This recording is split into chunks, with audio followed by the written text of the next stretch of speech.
story this morning as the United States takes down the face of ISIS. Pentagon officials saying that they are 99% sure that a U.S. airstrike has taken out the terror group's top executioner, the masked killer who we have seen in dozens of brutal videos taking the lives of beheaded hostages. This mission coming as Kurdish fighters have now taken back a stronghold in Iraq. Presidential candidate and Senator Lindsey Graham, also a member of the House Armed Services Committee, joins us with his thoughts on this and more this morning from Florida. Good morning, Senator. Good to have you here. Good morning. Thank you. So your thoughts on this strike of Jihadi John? Well, I'm glad it happened. If he is dead, that's a good thing. But it's like bin Laden. Bin Laden was killed, but Al-Qaeda has not been decimated. They're stronger. Jihad Johnny may be dead, but ISIL is alive and well. And what's happening in Sinjar is not going to change the equation much at all. You have to look at Iraq and Syria as one battle space. ISIL is growing in influence. There's no ground component to go after them in Syria. So it's just a matter of time that they will hit us or hit Europe if we don't go in on the ground in Syria. You know, obviously you have made this the centerpiece of your attempt at the nomination for your party for the presidency. And, you know, it's interesting to watch sort of the response, and we've sort of been watching this whole 93-minute speech that Donald Trump ad-libbed. But I want to play for you some of the things he said, because some of them, I think you might actually agree with some of the pieces of this. So let's play what Donald Trump said about how he would go after ISIS and get your thoughts. ISIS is making a tremendous amount of money because they have certain oil camps, right? They have certain areas of oil that they took away. They have some in Syria, some in Iraq. I would bomb the out of them. I would just bomb those suckers. And that's right. I'd blow up the pipes. I'd blow up the I'd blow up every single inch. There would be nothing left. Everybody in that room loves that idea, Senator Graham. Well, the bottom line, the oil revenue is about 20% of what they generate. You're not going to destroy ISIL from the air. If you bomb an oil refinery, that doesn't destroy ISIL. Yeah, but why haven't we bombed the oil refineries is a legitimate question, isn't it? If 20% is a fifth of what they've got. Yeah, we're trying to win a war, not start a new one. I don't think it's in our interest to bomb infrastructure of Iraq and Syria. I'd like to leave it intact for the Iraqi and Syrian people.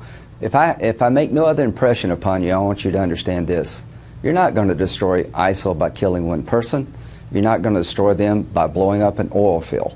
The only way you're going to destroy them is go in on the ground with a regional army, large in nature, will be part of it, to pull the caliphate up by the roots. And if you do a deal with Russia, it's the dumbest deal you could possibly do for the future of the Mideast.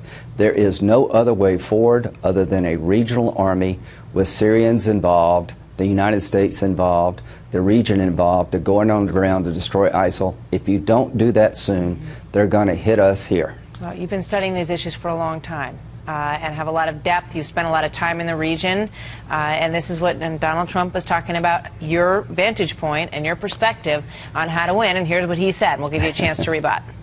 He talks like a tough guy. You know, the tough guys don't talk like tough guys. You need smarts. The tough guys. A lot of the times, the tough guys, they're the weak ones. But he talks about, we'll go into Syria, and will this, and will that.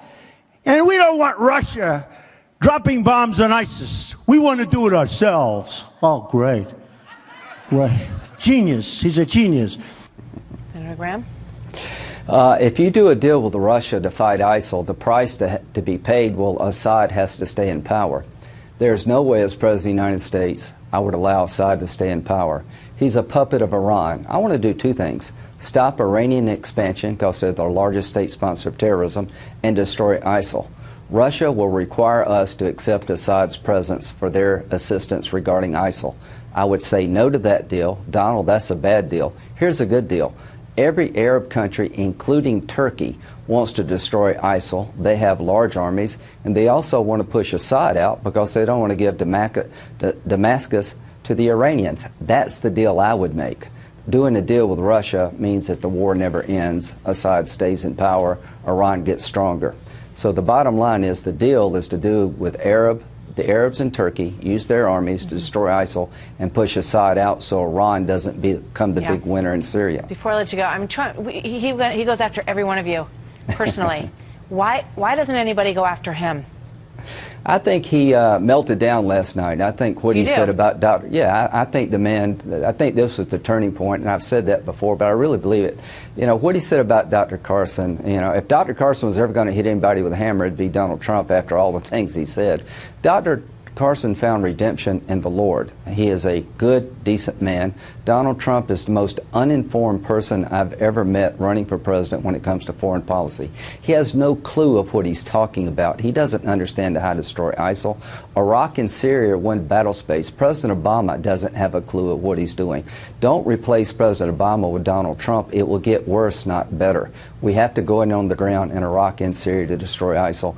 Mr. Trump's view of the world is really pretty delusional when you look at it. He has no idea what he's talking about, and over time that will take a toll, I hope. If it doesn't, here's what he's doing. He's building a third term for the Democratic Party in the White House. He's building a wall between the Republican Party and Hispanics. His immigration position is mean, is cruel, is unpractical. What he is saying is going to hurt us for generations to come with Hispanics who should be our voters, and his foreign policy is even more naive than Barack Obama. Other than that, he's a good candidate for president. Senator Graham, thank you very much. We'll see you soon. Thank you, sir. Thanks.